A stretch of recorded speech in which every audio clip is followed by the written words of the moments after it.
Learning with Subrata YouTube channel তোমাদের সকলকে স্বাগত। প্রিয় ষষ্ঠ শ্রেণীর ছাত্রছাত্রীরা, আজকে আমরা করবো রায়মার্টিন প্রশ্নবিদ্যা 2024 সালে পরিবেশ বিজ্ঞানে 15 নম্বর স্কুলটা।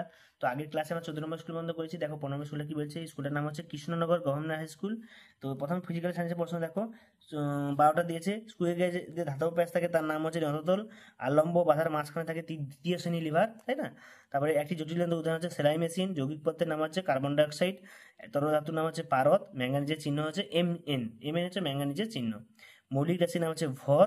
ডিজিটাল ঘড়ি সাজানোর ন্যূনতম সময় হচ্ছে 0.01 সেকেন্ড।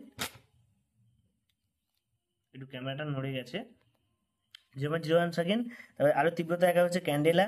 হাততালি দেওয়ার সময় কোন শক্তি রূপান্তরিত হয়? শব্দ শক্তি, যান্ত্রিক শক্তিতে। নবীকরণযোগ্য শক্তির উৎসের নাম হচ্ছে কি না, নবীকরণযোগ্য শক্তির উৎস হচ্ছে এখানে বায়ু শক্তি। বায়ু শক্তি নবীকরণযোগ্য শক্তি। তারপরে বলেছে দেখো, এসআইতে বলে রাখা হচ্ছে নিউটন। পটাশিয়ামের চিহ্ন হচ্ছে কে, তাই তো? এবার দেখো দ্বিতীয় শ্রেণী লিভারে বাধা কোথায়? আলম্ব বলের মাঝখানে। চিনি শরবত দ্রাবকের নাম। দ্রাব হচ্ছে চিনি আর দ্রাবক হচ্ছে জল। কোন ষড়যন্ত্র ব্যবহার করে কোন থেকে জল জ্বলে? Copy call. হাইড্রোজেন অণু H2 পারমাণবিক কত 2। উদ্ভিদের বিধি পরিমাণ যন্ত্র হচ্ছে অক্সানোমিটার। চৌম্বক পদার্থ হচ্ছে লোহা। খাদ্য পিরামিড প্রতি ধাপকে বলে পুষ্টি স্তর বা ট্রফিক লেভেল, ঠিক আছে? পুষ্টি স্তর বা ট্রফিক লেভেল। এরপরে দেখো কি বলেছে, একটি সর্বপ্রাণীর নাম হচ্ছে মানুষ। তরল অধাতুর নাম হচ্ছে ব্রোমিন। এরপরে দেখো 2 নম্বরের যে প্রশ্নগুলো বলেছে সেগুলো আমরা দেখবো। প্রথমে দেখো এই যে ধাতু অধাতে রায়মার্টিন 99 পেজ। তারপরে যন্ত্র পরিচয় টেক্সট বই 140 পেজ। খাদ্য পিরামিড 186 পেজ। তৃতীয় শ্রেণীর লিভার হচ্ছে টেক্সট বই 135। স্টপ ওয়াচ হচ্ছে 149 পেজ। এরপর দেখো বড় প্রশ্ন দিয়েছে ফিজিক্যাল সায়েন্সে। তো যোজ্যতা কাকে বলে? এটা 89 পেজে পাবে। H2SK সালফার যৌগের মধ্যে 2। বল কাকে বলে? এটা 173 নম্বর পেজে পাবে। এসআইতে বলে রাখো নিউটন। চক্র অক্ষম 281 পেজে পাবে। কল থেকে জল পড়ছে, এটা কি ধরনের যন্ত্র? এটা 155 পেজে। একটি তৃণভূমিক খাদ্য জালের উদাহরণ হচ্ছে 187 নম্বর পেজে।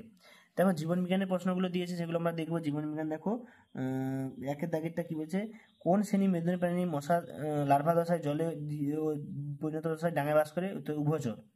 ম্যালেরিয়া রোগ হচ্ছে প্রতিষ্ঠাতে অন্তর্ভুক্ত। কোন বিজ্ঞান সংস্থার দ্বীপ নামকরণ? Carolus Linnaeus. উই পোকার প্রধান খাদ্য কি? সেলুলোজ। উই পোকার প্রধান খাদ্য কি? সেলুলোজ। তো এরপরে প্রশ্ন দেখো জীবন বিজ্ঞানে কি বলেছে। 229 পেজে, কোন মশা ডেঙ্গি রোগ সৃষ্টি করে? উত্তর হবে এডিস মশা। এটা এডিস হতো। একটি বিশ্বত সাপের নাম হচ্ছে মেটুলি, নয় হচ্ছে মেটুলি, বিশ্ব সাপ নয়। জৈব এবং বর্জ্য হচ্ছে এখানে সবজি। ফোড়ার পদ্ধতি আর হচ্ছে কমিয়ে আনা। আর মানে কি? কমিয়ে আনা, তাই না? এরপর দেখো জমা জলে বংশবিস্তার করে মশা। ব্যাকটেরিয়া কোষে আদর্শ নিউক্লিয়াস থাকে না। মানুষের বিজ্ঞানসম্মত নাম হচ্ছে হোমোসেপিয়েন্স। শ্রমিক মৌমাছি আসলে ড্যাশ মৌমাছি, মেয়ে মৌমাছি।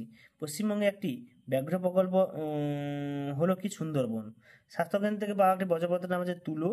পুরনো লোহা গলিয়ে নতুন লোহার জিনিসকে তৈরি করা বলে রিসাইকেল, ঠিক আছে? ডান স্তম্ভের সঙ্গে বাম স্তম্ভের মিলন দেখো কেঁচো হবে এখানে কি? অ্যানিলিডা পর্বে অন্তর্ভুক্ত, ঠিক আছে? শিম্পাঞ্জি হচ্ছে জেন গুডাল। কম্পোস্ট হচ্ছে জৈব সার। তো এরপরে দেখো জলের রেশম কি? এটা 315 পেজে পাবে। দীর্ঘদিন জলীয় আবর্জনা থেকে কোন গ্যাস নির্গত হয়? Methane gas. ব্লাবার কি? তিমির পুরু চর্বির স্তরকে ব্লাবার বলা হয়। এবার দেখো মেরুদণ্ডী অমেরুদণ্ডী পার্থক্য এখানে 308 পেজে। আম গাছের বিজ্ঞান সমাধান ম্যাঙ্গোফেরা ইন্ডিকা। এবার উই পোকা রোদে থাকতে পারে না কেন? চাষি পিঠে কি? এটা 337 পেজে পাবে। হাতি সমাজের নিয়ম খুব করে, এটা 337 পেজে পাবে হাতি সমাজের নিয়মটা। এবং কি রায়মার্টিন সহায়িকা দেখো, এটা 347 পেজে পাবে। তোমার বাড়ির বর্জ্য পদার্থগুলি কিভাবে আবার ব্যবহার করবে? এটা 368 নম্বর পেজে আছে। ওখান থেকে তোমরা প্রত্যেকে দেখে নেবে এবং কোনো সমস্যা থাকলে কমেন্ট বক্সে জানাবে। তো সকলকে ধন্যবাদ। দেখা যাচ্ছে পরের স্কুল নিয়ে, পরের প্রশ্ন সেট নিয়ে আলোচনা করবো 16 নম্বর স্কুলটা নিয়ে। তো আজকের মতো এই পর্যন্ত। সবাই ভালো করে পড়াশোনা করবে, ভালো করে পরীক্ষার জন্য প্রিপারেশন নেবে।